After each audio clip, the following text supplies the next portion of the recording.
Nous allons achever notre étude sur chrétien ou idolâtre. Qui peut nous rappeler là où nous nous sommes arrêtés? Aujourd'hui, on aura une séance de questions. J'aimerais qu'il y ait un micro. Frère Jonathan, tu peux nous rappeler là où nous nous sommes arrêtés? Parce que je sais que tu es assidu, tous les jours tu as participé.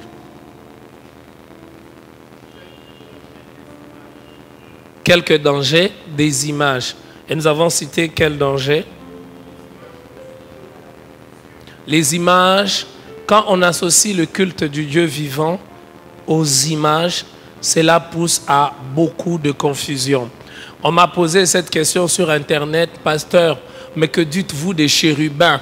Parce que dans le tabernacle, Dieu avait demandé qu'on puisse dessiner des chérubins. Mais vous voyez, ces chérubins qui étaient dessinés, ils n'avaient aucun rôle à jouer dans le culte. On ne se prosternait pas devant eux. Ils ne représentaient même pas Dieu. Alors, donc, on ne peut pas comparer les chérubins dans le tabernacle et, par exemple, une image que l'on met sur laquelle on doit s'agenouiller. C'est deux choses différentes. Deuxième élément. Les images conduisent toujours à l'idolâtrie d'une manière inévitable. Quand on associe le culte de Dieu à des images, cela conduit à l'idolâtrie. Et nous avons vu avec vous des textes bibliques qui sont clairs. Vous ne vous ferez pas des images. Vous ne vous ferez pas des représentations, ni de ce qui est en haut, ni ce qui est sur la terre. La Bible interdit formellement toute représentation ou toute image dans le culte. Et des images qui doivent nous renvoyer à Dieu surtout. Non, voilà, ça représente Dieu, c'est pour nous ceci. La Bible interdit cela. Oui, frère.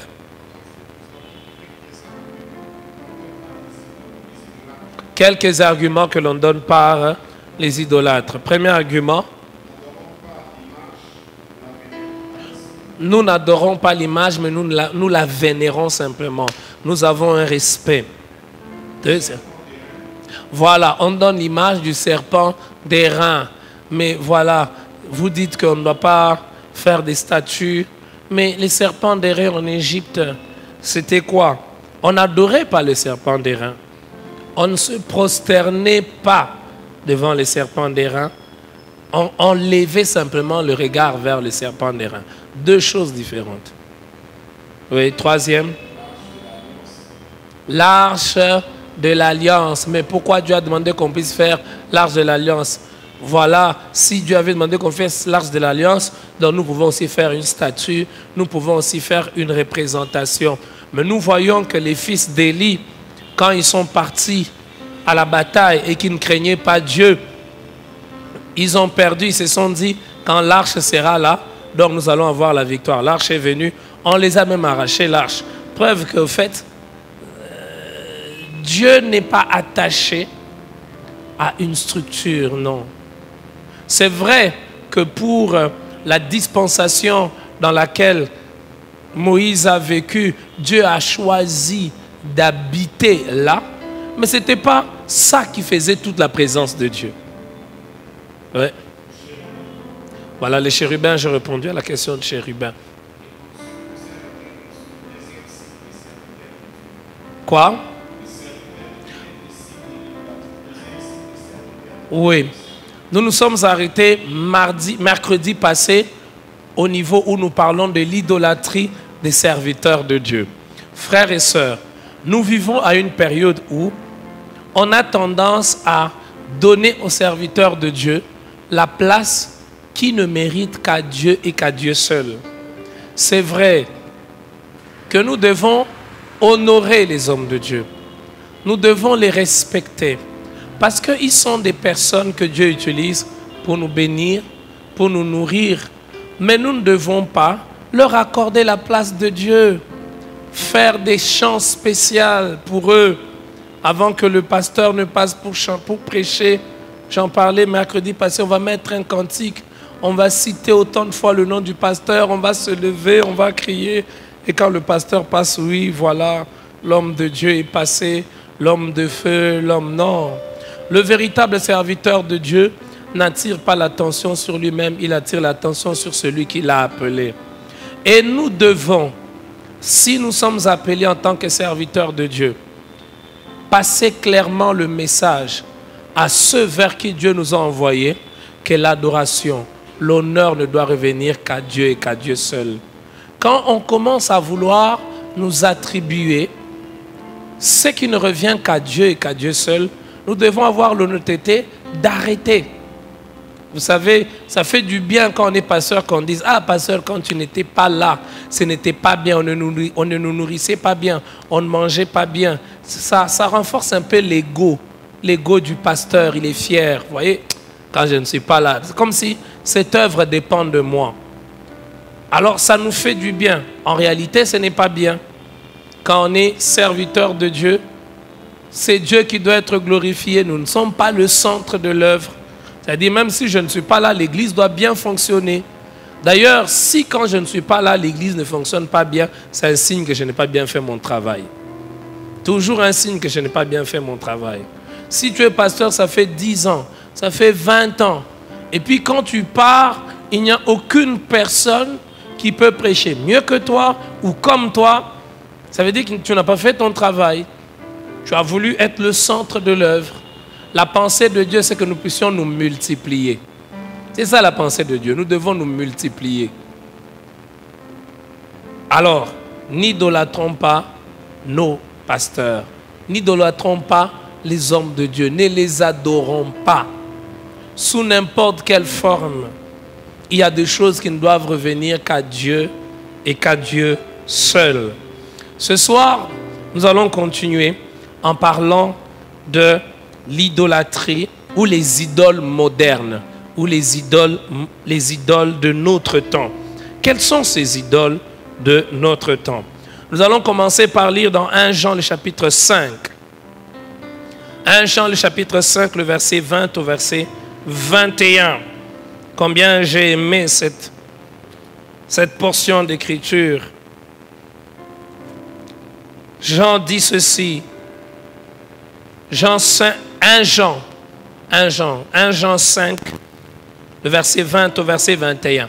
1 Jean 5, le verset 20 au verset 21. Il est dit, nous savons aussi que le Fils de Dieu est venu et qu'il nous a donné l'intelligence pour connaître quoi? Le véritable. Et nous sommes dans le véritable, en son Fils Jésus, celui qui est le Dieu véritable et la vie éternelle. Waouh, quel verset. Ce verset affirme que Jésus est Dieu. Hein? Vous avez remarqué ça? Je vais relire pour que vous puissiez très bien comprendre. Nous savons aussi que le Fils de Dieu est venu et qui nous a donné l'intelligence pour connaître quoi? Le véritable. Et nous sommes dans quoi? En qui? En son Fils Jésus-Christ. C'est lui qui est le Dieu véritable et la vie éternelle. Et le verset 21, petits enfants, gardez-vous des idoles.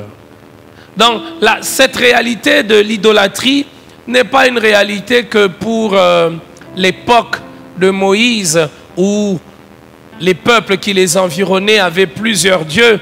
Ce n'est pas qu'une réalité pour nous qui vivons aujourd'hui, mais c'est une réalité même à l'époque des apôtres. Voilà pourquoi Jean a pris le soin, en finissant sa lettre, sa première lettre, de dire « Petits enfants, gardez-vous des idoles ». C'est vrai que depuis que nous avons commencé, nous avons parlé de l'idolâtrie en termes des statues, l'idolâtrie en termes d'image, l'idolâtrie en termes d'une place que l'on accorde ou un rang que l'on accorde aux serviteurs de Dieu qui équivaut au rang que seul Jésus doit avoir. Mais il n'y a pas que ça comme idole. Il y a aussi aujourd'hui un autre type d'idole. Ces idoles que l'on ne touche pas, mais qui sont pourtant réelles. Les idoles de notre temps, les idoles modernes, font plus référence à ce à quoi nous consacrons plus de pensée, plus de force, plus de temps, plus d'argent qu'à Dieu. Tout ce que nous faisons passer avant Dieu devient une idole. C'est-à-dire devient un Dieu pour nous. Parce que Dieu seul mérite d'avoir la première place en tout, partout et dans tous les domaines de notre vie. Dieu doit avoir la première place. Lorsqu'il n'a pas la première place, c'est qu'il y a quelque chose d'autre qui a pris la première place. Et cette chose qui prend la première place, c'est-à-dire qui prend la place de Dieu, devient une idole pour nous. Alors comment savoir qu'une chose, une activité, une passion, quelque chose qu'on aime, a commencé à prendre la place de Dieu? C'est lorsque nous regardons simplement ce à quoi nous consacrons le plus de temps. À quoi est-ce que je consacre le plus de temps? À quoi est-ce que je consacre toute ma vigueur, toute ma force? À quoi est-ce que je consacre la majeure de mon temps? À quoi est-ce que je consacre la grande partie de l'argent que je gagne? Vous savez, c'est facile de traiter les autres d'idolâtres. Oh, mais ils sont des idolâtres, ils s'agenouillent devant une statue. Ils sont des idolâtres, ils s'agenouillent devant une photo. Mais combien parfois nous-mêmes nous sommes idolâtres?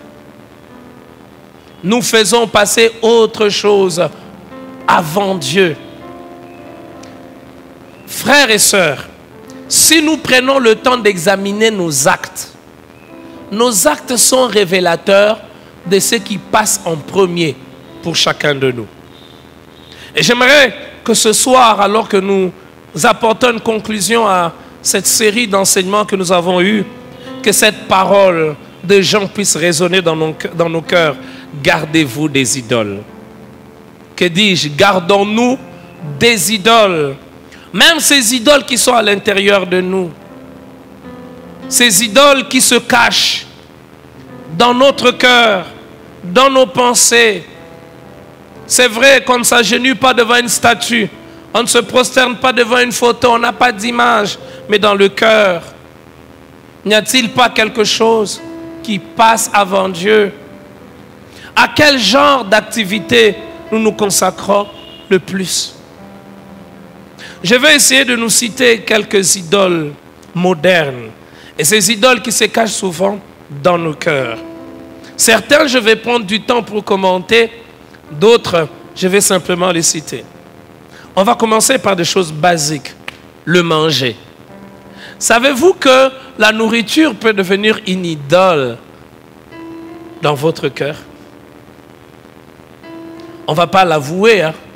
On ne va pas le confesser. Vous entendrez justement quelqu'un dire « j'aime manger plus que tout ». Mais il y a des gens qui peuvent tuer pour la nourriture, qui peuvent haïr pour la nourriture, qui peuvent se vendre eux-mêmes pour la nourriture. La Bible nous parle du frère de Jacob. Qu'a-t-il fait parce qu'il avait faim?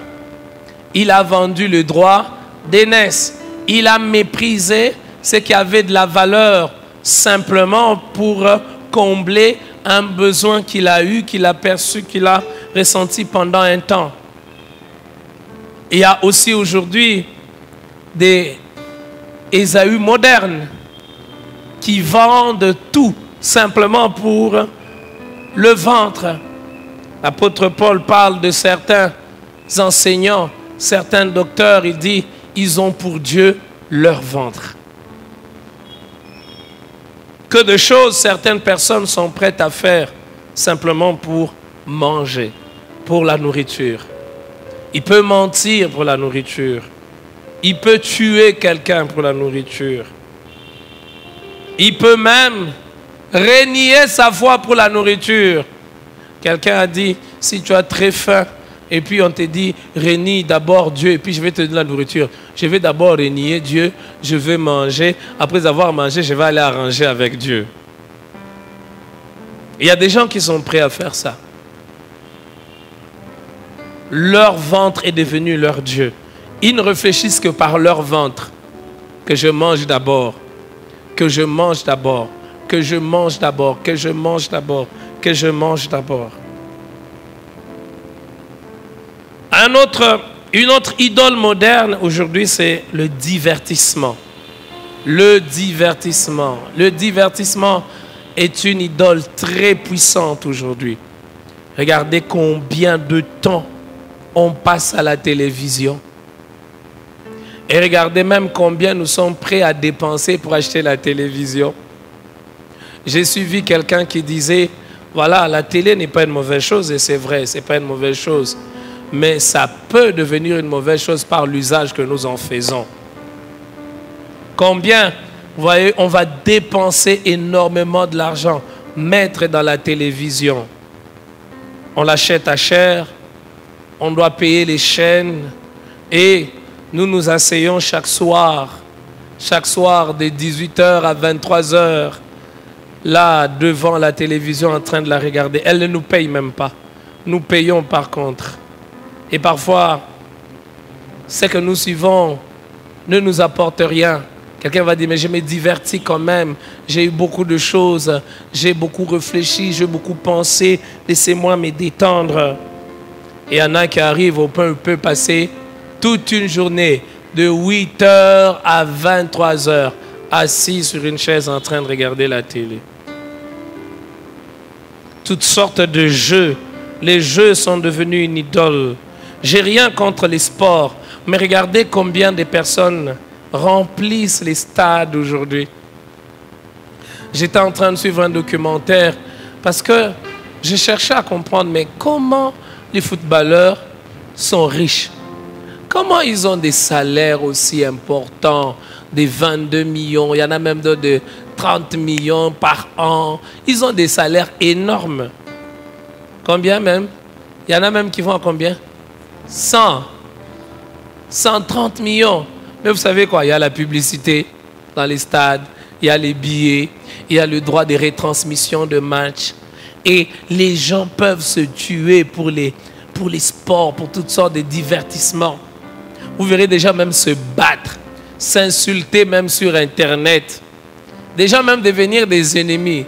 Alors quand vous soutenez l'équipe, je ne vais pas citer le nom, l'équipe blanche, et quand vous soutenez les rouges-bleus, vous êtes des ennemis. Le jour où les rouges-bleus ont été battus par les blancs, l'armée blanche, alors sur Internet, ces jours-là, ça va. Mais est-ce que nous parlons de Dieu autant? Avec autant de zèle? Avec autant d'ardeur? Est-ce que nous avons ce courage-là? Est-ce que ça ne prend pas la place de Dieu dans nos cœurs? Il n'y a rien de mal si c'est dans des proportions gardées. Voilà, tu aimes telle équipe, tu aimes le rouge-bleu, ou toi tu aimes les blancs. Mais bon, voilà. Mais après, quand ça commence à prendre toutes tes pensées, toutes tes forces, tout ton argent, toute ton énergie, tu dois t'arrêter pour te dire, est-ce que cette chose n'est-elle pas en train de prendre la place de Dieu dans mon cœur? Petits enfants, gardez-vous des idoles. Parce qu'on peut fuir les images, on peut fuir les statues, mais avoir des idoles dans nos cœurs. Les divertissements, à toutes sortes de divertissements. Troisième idole moderne, idole qui se cache généralement dans nos cœurs, c'est l'immoralité sexuelle. L'immoralité sexuelle. Nous vivons dans une période où toutes les barrières ont été brisées. Regardez, pour attirer de l'attention sur un produit, pour le vendre, on fait quoi? On doit mettre une image suggestive. On doit utiliser quelque chose qui fait référence à la sexualité. Pour vendre une voiture, on doit mettre une femme. Est-ce qu'il y a un rapport entre la femme, les courbes d'une femme et la voiture? Pas de rapport. Pour vendre même les chocolats, les bonbons, regardez la publicité à la télé, on vous montre des femmes. Il n'y a pas de rapport entre les bonbons et les femmes. Partout où l'on veut attirer l'attention aujourd'hui, il faut mettre des femmes. Donc nous vivons dans une période où la sexualité a même été banalisée. C'est devenu quelque chose de banal. Regardez les dessins animés. Même dans les dessins animés aujourd'hui, il y a des histoires terribles. Dans les dessins animés, il y a même des dessins animés où il y a l'homosexualité. Vous imaginez, donc on veut faire comprendre à nos enfants que c'est normal qu'un homme puisse aimer un homme et qu'une femme puisse aimer une femme. À l'époque, dans certains livres de médecine, les anciens livres de médecine, on appelait ça que c'était une déviation. C'est ça, docteur. C'était une déviation. Vous savez que dans les livres actuels, on ne parle plus de déviation, on parle d'une orientation sexuelle.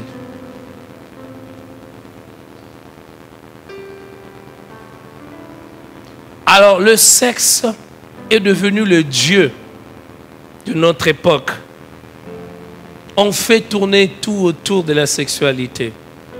Et une sexualité sans normes, sans restrictions. Chacun est libre de disposer de son corps comme il veut, quand il veut. Alors, si quelqu'un veut donner son corps à quelqu'un, il est libre. Mais regardez ce que ça engendre. Ces désordres sexuels engendrent un monde sans repère, engendrent des familles brisées, engendrent des familles instables, des personnes qui vont naître dans des conditions où ils n'ont pas été désirés, des personnes malheureuses. Notre société n'est pas plus meilleure parce qu'il y a cette liberté sexuelle. Par contre, notre société est plus malheureuse. Sous l'autel de la sexualité, plusieurs personnes ont sacrifié leur dignité. Même des personnes que vous ne pouviez pas croire. Oh, mais comment cette femme peut faire ça? Une femme respectable, une femme mariée. J'entendais parler d'une femme mariée.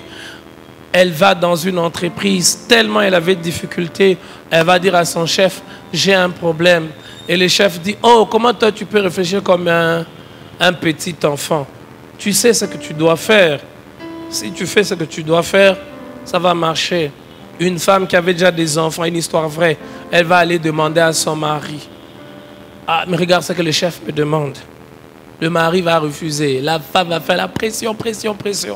Bon, le mari, je ne sais pas quel genre de mari il était, il va accepter. Et finalement, la femme n'était plus en paix. Elle l'a fait, mais elle n'était plus en paix. Elle était obligée de démissionner. Et puis elle va chercher un serviteur de Dieu pour lui en parler. Mais il y a quelque chose qu'elle a perdu. Sous l'autel de la sexualité, que de jeunes ont sacrifié leur vie, ont perdu leur vie. Parce qu'ils se disent, tant que je ressens ces pulsions dans mon corps, je ne peux pas dire non. Ce n'est pas parce que tu ressens ça que tu ne peux pas dire non. Tout ce que Dieu nous a donné, tu peux le maîtriser. Ah, vous dites pas amen, hein? Tout ce que Dieu t'a donné, tu peux le maîtriser. Est-ce que quelqu'un a dit, c'est pas ma faute, c'est la faute de Dieu? Si Dieu savait, pourquoi il a mis ses désirs en moi? Alors, mon feu pasteur de Lumbashi disait qu'il va rencontrer un frère qui va dire, pasteur, si tu veux seulement que j'arrête cette vie, prie que Dieu enlève tous les désirs. Alors le pasteur dit, bon, ok, on va enlever ces désirs maintenant. Maintenant, quand tu vas te remarier, on va prier, oh Dieu, remets encore ces désirs-là. Dieu a créé l'homme comme un être qui puisse ressentir le désir sexuel. Mais ce désir ne doit pas nous conduire. Ce désir ne doit pas nous diriger. Mais lorsque ce désir commence à nous diriger, commence à accaparer toutes nos pensées, toutes nos forces, notre temps, même notre argent, alors c'est devenu, ça devient un Dieu pour nous. C'est une idole aussi.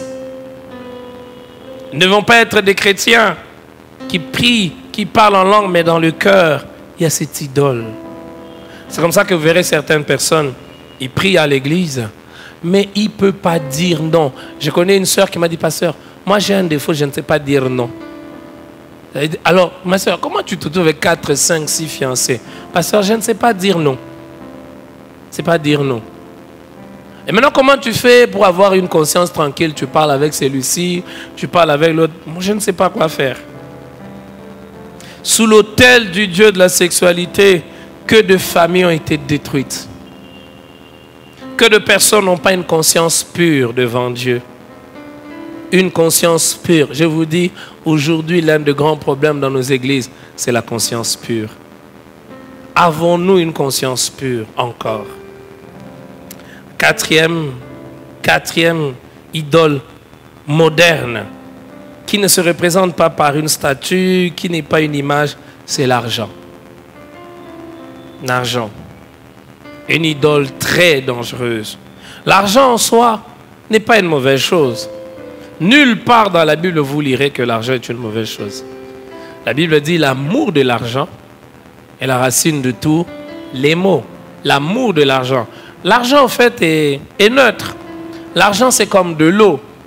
Ça prend la forme. La forme de quoi? La forme du récipient.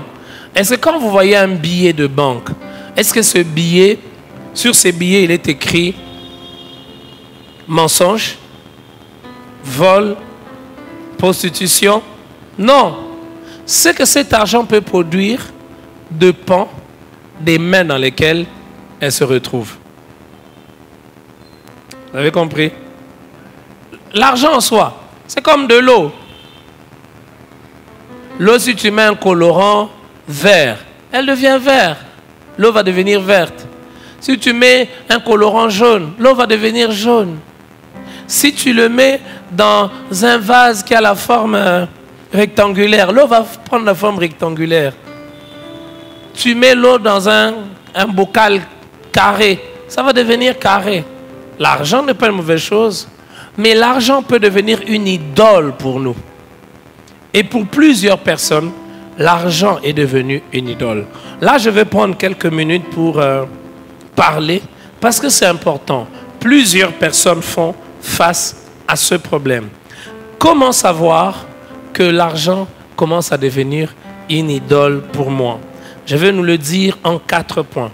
Comment savoir que l'argent commence à devenir une idole pour moi? En 4 points. Premier point, c'est quand pour l'acquérir, je peux renier ma foi et mettre de côté les principes de Dieu. Quand pour acquérir l'argent, je peux mettre de côté les principes de Dieu, renier la foi, l'argent devient une idole. Vous savez, le problème, je vous ai dit, ne considérez pas quelqu'un en fonction de la quantité de l'argent qu'il a, mais considérez-le en fonction des moyens qu'il a utilisés pour avoir l'argent. C'est ce qui fait la différence. J'aimerais répéter, quelqu'un n'est pas respectable parce qu'il a gagné beaucoup d'argent. Ce qui fait que quelqu'un soit respectable, c'est les moyens qu'il a utilisés pour gagner cet argent. Parce qu'une personne qui se prostitue peut gagner aussi beaucoup d'argent par la prostitution. Gagner l'argent, se construire des maisons, avoir tous les voyages, ce que nous appelons dans nos milieux parfois chrétiens, pentecôtistes, Dieu m'a béni, il a eu l'argent, Dieu m'a béni, j'ai voyagé. Ah, bon, nous appelons parfois bénédiction de choses terribles. Hein? Mais comment il a fait pour acquérir ça? Est-ce que tu as acquis ces choses, tu as acquis cet argent d'une manière correcte? Comment tu fais pour acquérir l'argent? Quand je commence à mettre ce que Dieu a dit pour acquérir de l'argent, ça veut dire que l'argent commence à prendre plus de place pour moi que Dieu. Parce que si Dieu est plus important, si Dieu a la première place, je dirais dans mon cœur, en tout cas, peu importe pour Dieu, je ne veux pas avoir ça. Si ça va m'amener loin de Dieu, je ne l'aurai pas. Regardez les compagnons de Daniel. Et Daniel même, ils se sont retrouvés à Babylone, étrangers. Ils ont refusé de faire certaines choses parce que ces choses étaient incompatibles avec la foi en Dieu. Ils ont refusé. Ils ont refusé de se souiller avec le mets du roi. Ils ont refusé de se corrompre. Quand on leur a dit, vous n'allez pas prier un autre Dieu, Daniel se retrouvait dans sa chambre, il ouvrait la porte, les fenêtres en direction de Jérusalem et il priait. Comment nous acquérons? Comment nous avons ce que nous avons? Qu'est-ce que tu fais pour avoir l'argent que tu as? Si tu acquiers l'argent en mettant de côté Dieu, alors l'argent commence à devenir une idole pour toi. Deuxième moyen pour savoir si l'argent commence à devenir une idole pour nous, c'est lorsque dans la gestion de l'argent, nous oublions Dieu et nous mettons de côté la volonté de Dieu. Il y a dans la manière d'acquérir l'argent, il y a aussi dans la gestion de l'argent. Quelqu'un a dit, vous pouvez facilement reconnaître la chrétienté d'une personne en regardant comment il gère sa poche. Est-ce que vous savez que c'est facile de dire que je suis chrétien verbalement? C'est très facile. Mais ce n'est pas facile de gérer mon argent en chrétien. Parce que gérer mon argent en chrétien, ce n'est pas seulement donner ma dîme. C'est comment je gère le reste. Comment j'utilise le reste. Qu'est-ce que je fais avec mon argent? Et ça, c'est une question importante, hein, je crois. Qu'à un moment, tout véritable chrétien doit se poser. Qu'est-ce que je fais avec ce que je gagne? Est-ce que je gère cet argent comme si Jésus était là? Est-ce que Jésus aurait géré cet argent comme je le fais? Si cet argent était entre les mains de Jésus. Il y a des gens, vous savez, il y a des gens, ils ont un degré de moralité correct selon eux. Je connais quelqu'un qui dit, pasteur, moi je ne vole pas, moi je ne mens pas, mais il aime la prostitution. Mais là où il travaille, il attrape les détourneurs, il attrape... Ok, tu acquiers ton argent d'une manière correcte, mais tu l'utilises en faisant des choses qui ne sont pas correctes. Tu gagnes ton argent, tu ne voles pas, tu ne triches pas ton salaire, mais tu vas te procéder avec ton argent. Et pour ceux qui étaient là le dimanche au premier culte, garde-toi de dire que ma force et mon intelligence m'ont permis d'acquérir. N'oublie pas ton Dieu. L'argent commence à devenir une idole pour toi quand tu l'as, ça te pousse à faire des choses qui sont contraires à la pensée de Dieu. Tu vas voler, tu vas faire avorter, tu vas encourager le mal. Troisième moyen, pour savoir si l'argent commence à devenir une idole, c'est quel genre j'aimerais bien le dire, quel genre d'attitude nous avons vis-à-vis de ceux qui ont plus que nous. Comment tu réagis devant quelqu'un qui a plus d'argent, plus que toi? Vous savez, c'est là aussi que l'on peut découvrir les vrais chrétiens, les chrétiens matures. Regardez, nous avons cette tendance à critiquer tous ceux qui ont plus que nous. Surtout en matière d'argent. Regarde comment ton cœur se sent mal. Un collègue avec qui vous avez étudié, un ami, peut-être il était le dernier tout le temps. Ah, c'est terrible. Tu regardes un collègue avec qui vous avez étudié, il était tout le temps le dernier. Un tricheur, quelqu'un qui était dans des combines. 20 ans après, tu le regardes. On te dit, ah, mais il a eu beaucoup d'argent, Dieu l'a béni. Quel genre de commentaire tu fais? Peut-être qu'il a même touché au fétiche. Donc, l'argent a tellement une place pour toi que tu aimerais être le seul à avoir plus que tout le monde. Quand tu rencontres quelqu'un qui a plus que toi, ton cœur commence à être mal à l'aise. En fait, il y a certaines critiques qui veulent simplement dire il aurait mieux fallu que ce soit moi à sa place. Je peux vous dire une parenthèse. C'est pour cela, ne vous faites pas souffrir chaque fois que l'on vous critique. Hein. Il y a des critiques qui veulent simplement dire que j'ai envie d'être à ta place. Ah, je répète, hein, ne vous faites pas de soucis chaque fois que l'on vous critique. J'ai dit comme ça pour que le voisin n'entende pas. Peut-être c'est le voisin qui te critique. Ne te fais pas souffrir chaque fois que tu as pu qu'on t'a critiqué. Il y a des critiques qui veulent simplement dire « fallait que moi je sois à ta place ». Alors toi tu ne vas pas dormir. Non, on a critiqué. Vous savez, tout le monde est critiquable. Ah, même Jésus, on a dit quoi? Fils de quoi? Même Jésus, seulement toi, on va chercher quelque chose. On va chercher quelque chose, une petite chose. D'ailleurs, il est comme ça. D'ailleurs, bon, en fait, qui n'a pas de défaut? À part Dieu. Mais là, toi, quand on t'a critiqué, tu ne dors pas. Tu pleures toute la nuit. Tu as envie de faire la réunion avec tous les collègues du service. Réunissez-vous. Vous voulez que je change quoi? Papa, c'est normal, maman. Tu as atteint un niveau qu'eux n'ont pas encore atteint. Peut-être ça fait 20 ans qu'ils attendent d'atteindre ce niveau. Ils ne l'ont pas atteint.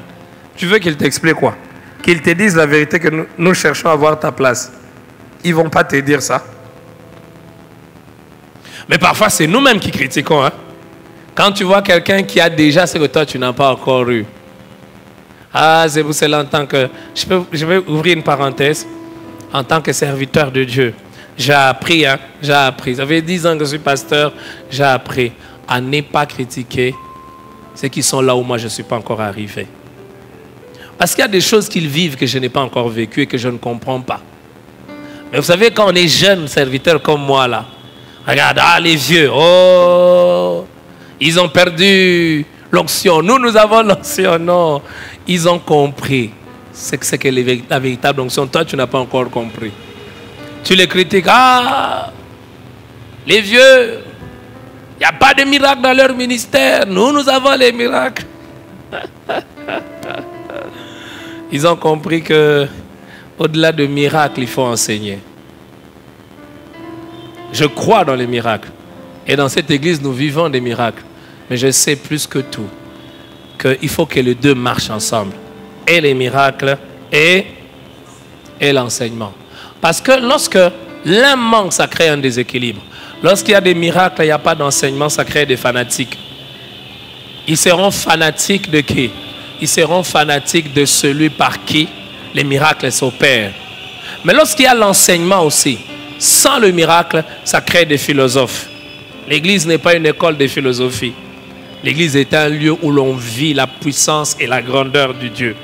Parce que Jésus, quand il enseignait et il y avait quoi? Des miracles. Si on enseigne qu'il n'y a pas de miracles, c'est quelque chose qui ne va pas. Ah, vous n'avez pas bien compris. Si on enseigne et qu'il n'y a pas de miracle, c'est qu'il y a quelque chose qui ne va pas. Parce que si ce que nous enseignons, c'est la parole de Dieu doit engendrer des miracles. Quelle est ton idole? Est-ce l'argent? Comment tu réagis quand tu es en face de quelqu'un qui a plus que toi? Peut-être vous êtes dans le même domaine, mais lui va plus vite. Mais tellement tu aimes l'argent et tu veux que ça soit seulement pour toi. Quand ça se retrouve entre les mains de l'autre, tu te fâches. C'est un féticheur. C'est un féticheur. Le jour où toi tu auras, tu vois, tu regardes quelqu'un qui a, toi tu n'as que 1000. Tu vois quelqu'un qui a 100 000, tu les traites de quoi? De féticheur. Le jour où toi tu auras 100 000, tu es devenu ce féticheur. Vous savez, il y a des gens qui critiquaient les gens quand ils n'étaient pas encore là où les autres étaient déjà. Quand ils y arrivent, ils commencent à rire seulement. Et quand on commence à leur rappeler, tu te rappelles ce que tu disais à l'époque? Non, je disais ça parce que je ne comprenais pas. D'ailleurs, comprenez, j'ai changé. Ah, il y a tellement d'exemples à donner là-dessus. Hein? Combien de jeunes filles ici, bon, je sors un peu. Combien de jeunes filles ne comprennent pas leur mère? Quand maman fait quelque chose, elle dit quelque chose, tu regardes maman. Ah, maman! J'ai entendu une jeune fille dire à qui? À sa mère. Maman, moi, si un homme me fait ce que papa te fait, je veux partir. Hein? Vous avez déjà entendu une jeune fille dire ça? Qui a déjà entendu quelqu'un dire ça? Une jeune fille dire à sa mère, maman, tu supportes trop? Tu supportes trop? Moi, si un homme me fait ce que papa te fait, je pars. Attends que tu te maries. Et aussi des enfants. Et tu commences à calculer. Tu regardes. Supporter. Et poser un acte qui risque de couvrir des déshonneurs, ta famille, tes enfants. J'ai entendu une maman me dire, pasteur, j'ai toutes les raisons de partir. Parfois, on condamne ces femmes, mais quelque part, elles ont raison. J'ai toutes les raisons de partir, mais à cause de mes enfants, je ne pars pas. Parce que je n'aimerais pas que quand on va vouloir épouser mes filles, on va poser la question, leur papa, son papa et sa maman, ils sont toujours mariés?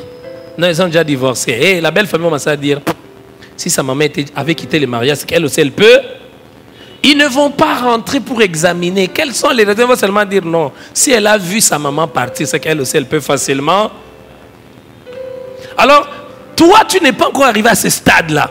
Pour comprendre, voilà, je peux réagir, je peux décider, je peux... Mais les conséquences de cet acte, j'accepte de porter le poids. Mais pour que certaines personnes ne subissent pas les conséquences. Voyez-vous? Il y a des choses que... Allez, tu parles, mais tu n'es pas encore arrivé là. Hein? J'ai entendu quelqu'un me dire, pasteur, pourquoi tu supportes ça, pasteur? J'ai dit, ah, tu ne sais pas ce que ça veut dire que travailler pour que des gens viennent à Christ. Parfois, quelqu'un fait quelque chose, tu te tais. Non, parle. Tu dis non, je ne vais pas parler. En parlant, je vais plus détruire que je vais construire. J'accepte. Je peux vous dire une chose. Quand quelqu'un a un cœur de berger, il y a des choses qu'il ne fait pas. Mais si quelqu'un a un cœur de berger, mais il est conseillé par des gens qui n'ont pas le cœur de berger, et il les écoute. On va détruire. Détruisons seulement. On va détruire. Ok, revenons. Comment tu réagis quand il y a quelqu'un qui a plus que toi? Ça peut être un indicateur que l'argent devient une idole pour toi. Quatrième moyen pour savoir que l'argent commence à devenir une idole. C'est quand la présence de l'argent dans notre vie nous amène à l'orgueil. Quand la présence de l'argent dans notre vie nous conduit à l'orgueil. Vous savez, il y a des gens qui sont humbles, non pas parce qu'ils sont humbles, mais qui sont humbles parce qu'ils n'ont pas. C'est pour cela que quelqu'un a dit, vous ne connaissez pas vraiment quelqu'un quand vous ne l'avez pas encore vu dans une abondance extrême et dans un manque extrême. L'argent, au fait, est révélateur de ce que nous sommes. Ce n'est pas l'argent qui nous transforme, mais l'argent permet que certaines choses cachées en nous se manifestent. C'est pour ça que vous voyez quelqu'un, oh non, mais il était étudiant, il craignait Dieu. Maintenant, il a beaucoup d'argent, il ne craint pas Dieu. Non, il ne craignait pas Dieu. Il manquait comment faire ce qu'il y avait dans son cœur. Il y a certaines choses pour les faire, il faut avoir l'argent. Tu vois, il y a déjà, il a envie d'insulter quelqu'un, mais il dit, si je l'insulte, je n'ai rien. Alors le jour, il a plus. Regardez ces pauvres ici, ils n'ont rien. Il y a des gens, ils ont envie de jouer avec les jeunes filles, mais ils savent que les jeunes filles, certains vont exiger de l'argent. Mais comme il n'a pas d'argent, mais le jour où il en a, alors il se sert de ça. Frères et sœurs, l'argent n'est-il pas une idole dans ton cœur? Qu'est-ce que la présence d'argent dans ta vie suscite? Ça révèle quoi? Un cœur mauvais, un cœur tortueux, un homme orgueilleux, un homme qui méprise. Bon, ici, permettez-moi toujours de sortir un peu, pas seulement l'argent. Bon, nous allons voir après. Même la gloire, même le succès. C'est pour cela, frère, chaque fois que nous demandons quelque chose à Dieu, nous devons prier pour dire à Dieu, prépare aussi mon cœur pour recevoir cette chose que tu vas me donner. Prépare aussi mon cœur pour recevoir cette chose. Que quand tu vas me donner plus, quand j'aurai plus de gloire, plus de succès, Seigneur, que mon cœur ne change pas vis-à-vis de toi. Que mon cœur reste toujours le même. Vous savez, c'est beau de voir quelqu'un être élevé par Dieu, mais rester celui qu'il a toujours été. Pas tomber dans des extravagances inutiles. Voilà, il faut qu'on tombe dans des choses terribles. On va ajouter des noms, 50 noms, 40 noms. Vous connaissez des gens comme ça? Ah, j'ai vu ça. Quand nous étions à Lubumbashi, il y avait une personne, je ne sais pas si Dr Nadine va se rappeler, l'une des premières chaînes chrétiennes de l'époque. Je ne sais pas. Moi, ça m'avait beaucoup marqué parce que cette personne-là qui avait commencé cette chaîne, il changeait de nom chaque fois qu'il partait en Europe. C'est-à-dire, quand il rentre, il prend un autre nom. Il ajoute, tu vois, comme je m'appelle Emmanuel là. Je voyage quand je rentre. Je m'appelle maintenant... je vais donner quel nom? Quoi? Dis quoi, ma soeur? Donc, quand je voyage là, je rentre, j'ai dit par exemple Emmanuel Eliezer. Emmanuel Eliezer. Et puis quand je repars encore, je rentre. Ce n'est plus Emmanuel Eliezer. Emmanuel Eliezer Abraham. Oh oui, mais c'est vrai. Et donc tu changes. Donc en fait, la gloire que Dieu te donne, ou l'argent que Dieu te donne, ça suscite des choses. Vous savez, il y a des gens, des choses qu'ils ne pouvaient pas demander quand ils n'avaient pas. Ils commencent à le demander. Ils commencent à exiger des chaises spéciales. Non, moi, vous me traitez comme tout le monde. Il faut quand même me traiter comme un homme important. Vous ne savez pas qui. Vous ne savez pas qui nous sommes. Non. Quand on vient dans la maison de Dieu, mettons-nous comme des frères et des sœurs là. Mettons-nous ensemble. Oh non, moi, vous savez, on ne m'a pas... Bon, vous savez, je vais vous dire ça. Je vois parfois même sur tout ça, Tu vois, quand tu es pasteur d'une église de 20 personnes, tu vas dans un programme. On va te laisser loin, loin, loin. Mais tu diriges 20 personnes, tu diriges quoi? Mais les 20 âmes là, ils ont de la valeur. Hein? Le pasteur n'est pas plus important parce qu'il dirige une église de 5000 personnes. Même celui qui dirige 10 personnes, c'est des âmes. Mais vous savez qu'est-ce qu'on fait? Regardez même quand on classe les rangées. Là. Bicouge. Les colonnes. On va les mettre. Eux, ils dirigent des églises de 2000, 3000. Moi aussi, j'ai vécu ça. Vous savez, à l'époque, on était moins nombreux là. Quand tu pars quelque part, le petit garçon de Bakwadjang. Mais tu vois, maintenant, quand tu pars dans certaines réunions, quand tu es assis au fond, les gens sont mal à l'aise. Ils viennent même te demander, non, passe quand même devant, passe devant. Quand tu refuses, non, on veut t'honorer, on veut t'honorer. Est-ce que vraiment c'est ça? Mais en fait, mais entre nous, soit dit, ça change quoi? Que je parte dans un programme, que je me mette au fond, que je me mette devant, ça change quoi? Il y a même des gens qui exigent, vous ne m'avez pas honoré. Je suis venu dans votre église, je me suis mis derrière. Le jour où tu exiges ça, ça veut dire, papa, on ne te mettra plus devant ici. Si tu veux occuper la première place, viens avant. Hein? C'est plus simple, non? Ah, je me rappelle quand j'étais responsable des jeunes à notre église à la borne, là-bas au niveau de l'aéroport, on a invité, on a fait des programmes, des manifestations, on a invité des responsables des jeunes. Et quand ils sont venus, bon, ils sont venus en retard. Moi, j'avais dit non, il n'y avait pas suffisamment de place. Ceux qui sont venus avant se mettent devant. Ceux qui sont venus en retard, ou après, on a appelé celui qui était secrétaire de la jeunesse. Nous sommes venus dans votre manifestation. Vous ne nous avez pas honorés. Je dis, comment on ne nous a pas honorés? Non, vous ne nous avez pas mis des places devant. J'ai dit, mais on vous a quand même accueilli, les responsables de telle jeunesse, levez-vous. Mais tu es venu en retard. Et c'est depuis lors que j'ai appris que quand nous faisons des manifestations, je n'invite pas les pasteurs. J'évite de problèmes. Parce que vous ne comprendrez pas. Quelqu'un m'a posé la question, pasteur, pourquoi quand vous faites des choses à la bonne, pourquoi vous n'invitez pas de pasteur pour venir participer? Parce que certains vont venir en retard. Et quand ils vont venir en retard, on va le mettre, on aura des problèmes qu'on ne les a pas honorés. Et puis, est-ce qu'on a besoin d'inviter un pasteur? On n'a pas besoin d'inviter un pasteur. S'il est touché par un programme, il part. Moi, il y a des programmes, je vois sur Internet, ça me plaît, je pars, même sans invitation. Alors, l'invitation là, au lieu qu'il gaspille l'encre pour me donner à moi qui connais déjà Jésus, prenez cet argent, parce qu'une invitation, c'est de l'argent. Prenez cet argent-là, utilisez ça pour des gens qui n'ont pas encore connu Jésus. Vous savez l'erreur que nous faisons dans nos églises? On fait 3000 invitations. 1500 invitations, on distribue aux choristes, aux chantres. Et alors, quand on fait une manifestation, l'église est remplie. On dit, oh, on a rempli l'église, on a rempli l'église. Mais vous n'avez pas fait du travail. Parce que l'église qui est remplie là, après, ils vont tous partir, vous n'avez rien gagné. Au lieu de prendre des invitations, non, on a invité tel homme de Dieu, tel homme, venez un peu nous soutenir, pasteur, venez. On invite 20 chorales. Et vous avez les chorales de 50 personnes, vous avez 20. Ils vont remplir. Mais vous avez gagné combien d'âmes à Christ? Vous êtes par contre créé des problèmes. Il ne m'a pas honoré, il ne m'a pas présenté.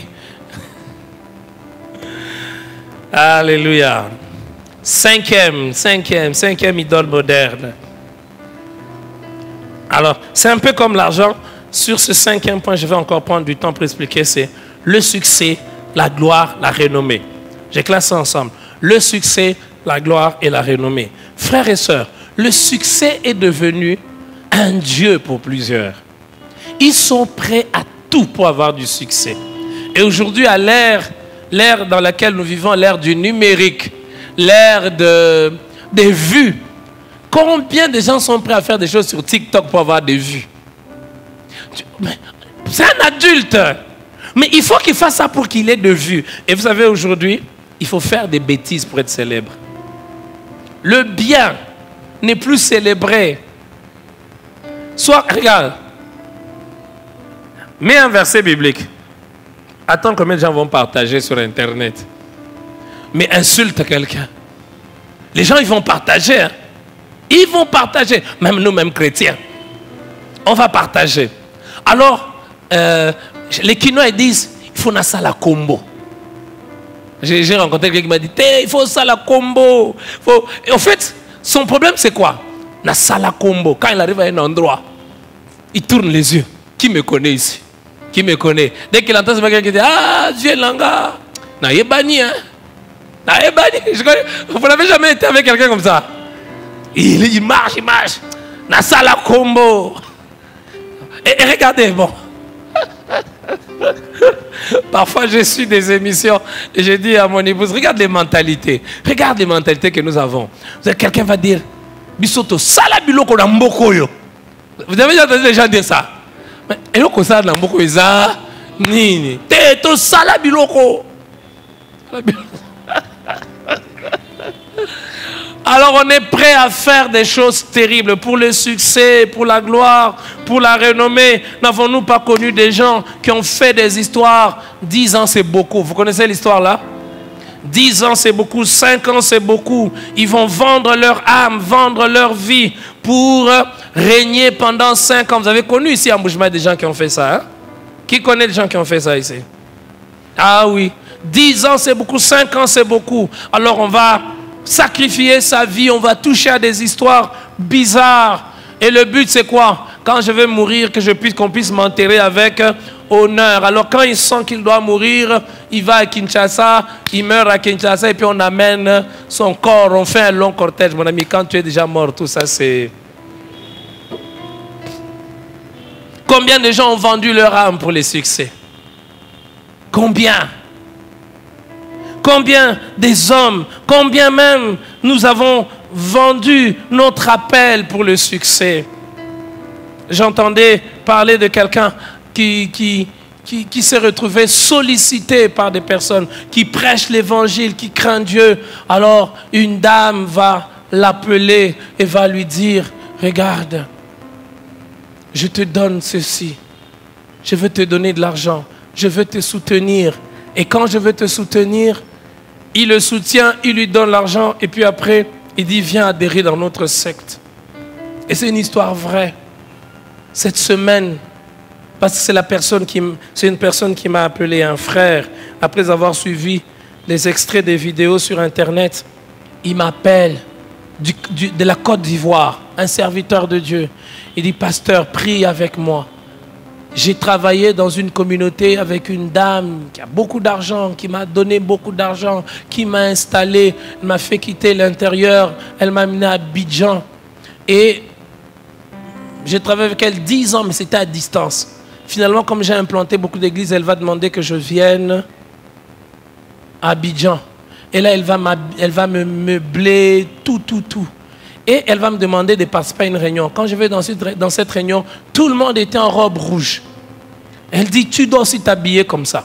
Tu dois t'habiller comme ça. Et j'ai dit, non, mais ce n'est pas conforme à la foi. Et le frère, l'homme de Dieu, va me dire, on l'a tout ravi. Tout. Même le lit. Tout ce qu'elle avait acheté, elle a ravi. Tout ce qu'elle a acheté, elle a ravi. Et il m'a même envoyé des photos. Frères et sœurs, combien pour le succès, la gloire, la renommée peuvent faire des choses terribles. Devenir même des amuseurs. C'est pas pour Batouba Seka. Combien nous sommes prêts à faire des choses pour avoir des vues sur Internet? On fait des choses. Quand j'ai étudié à l'université, j'en parlais dernièrement quand j'étais parti prêcher au Campus pour Christ. Combien de jeunes filles ont fait des choses à l'université simplement pour avoir le succès et la gloire? Mais la vérité, toutes celles qui ont fait le succès quand on était à l'université, dans la vie de tous les jours après l'université, elles ont disparu. Elles ne sont plus rien. Il n'y a plus quelqu'un pour s'intéresser à elles. Mais quand elles étaient à l'université, dans le milieu universitaire, elles sont les plus belles. Les assistants se battent pour elles. Elles brillent. Mais c'est juste pour un temps. Frères, sœurs, que sommes-nous prêts à faire pour avoir le succès, pour avoir la gloire, pour avoir la renommée? Nous avons entendu parler de cette histoire de Dubaï. Hein? Vous avez entendu ce qui se passe à Dubaï, de porte-à-porte. Vous avez entendu parler? Alors tu vois quelqu'un, oh non, je suis influenceuse sur Internet. Elle paie de grandes maisons, elle loue un appartement de 1500, 2000. Où elle travaille, vous ne savez pas. Elle roule dans une belle voiture. Elle voyage ce matin à Dubaï, ce matin à Dubaï. Quand elle revient, jamais elle n'amène des marchandises, n'a qu'au paiement. Mais sur Internet, tout le temps, elle vous montre. Le succès, la gloire et la renommée est devenu un Dieu pour nous aujourd'hui. Et vous savez, la télévision a beaucoup joué le rôle de ça. Nous allons le voir tantôt. Pour que, voilà, on nous présente une mauvaise image de la réussite. Toutes les célébrités n'ont pas réussi leur vie. Ce n'est pas parce que quelqu'un est célèbre qu'il a réussi. Ah, j'aimerais tellement répéter cela.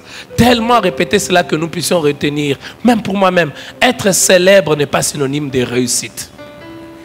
Oh, j'aimerais les crier. Être célèbre n'est pas synonyme de réussite. Être populaire n'est pas synonyme de réussite. On peut être populaire, célèbre, mais avoir échoué. Hitler est populaire, célèbre, n'est-ce pas? Mais est-ce qu'Hitler a réussi? Il a réussi? Ah, je suivais une émission, une série de documentaires où on montre comment la plupart des stars de la musique américaine sont mortes. Certains sont mortes de drogue, dans d'overdose, sont morts minables, malheureux, dépendants de comprimés. Alors que quand on vous les montre à la télé, c'est des grands hommes, c'est des hommes bien. Mais quand on ouvre simplement les rideaux de leur vie, vous vous rendez compte qu'ils sont misérables. Frère, tous ceux qu'on nous montre célèbres à la télé, approchez-vous de leur vie. Vous allez vous rendre compte que ce qu'on montre à la télé, ce n'est pas ce qu'ils sont. Certains sont parfois esclaves. Ils pleurent chaque nuit. Ils n'ont pas une vie normale. Mais on nous les montre comme étant des réussites. J'aimerais répéter, être célèbre n'est pas synonyme d'avoir réussi. Parce qu'on peut être célèbre dans le mal. Un mal peut te rendre célèbre. Hein?